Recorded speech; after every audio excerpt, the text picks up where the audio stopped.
এটা ছিল একটা সৌজন্য সাক্ষাৎ। আজকে আমরা বিস্তারিত কোনো দাবি দেওয়া ওনাকে দিইনি।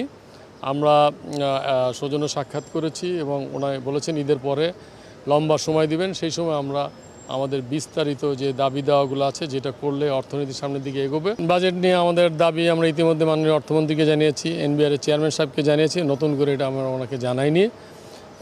এবং আমাদের ঘুরে ফিরে একটাই বিষয়, আমরা পলিসি সাপোর্ট চাই। আমরা ধরেন রেভিনিউ কোনো সাপোর্টের ক্ষেত্রে এই মুহূর্তে সরকার তৈরি না, সেটা আমরা বুঝি। আমরা পলিসি সাপোর্ট চাই।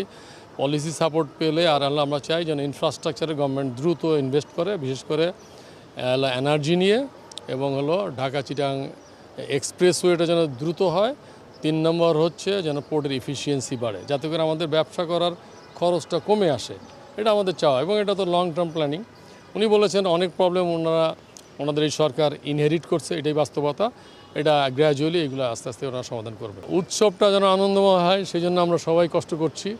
এবং আমাদের যে দীর্ঘদিনের ইনসেন্টিভ আটকানো ছিল 8 মাস 9 মাস, সেটা বাংলাদেশ ব্যাংক এবং অর্থ মন্ত্রণালয় ছাড় করার জন্য চেষ্টা করছেন।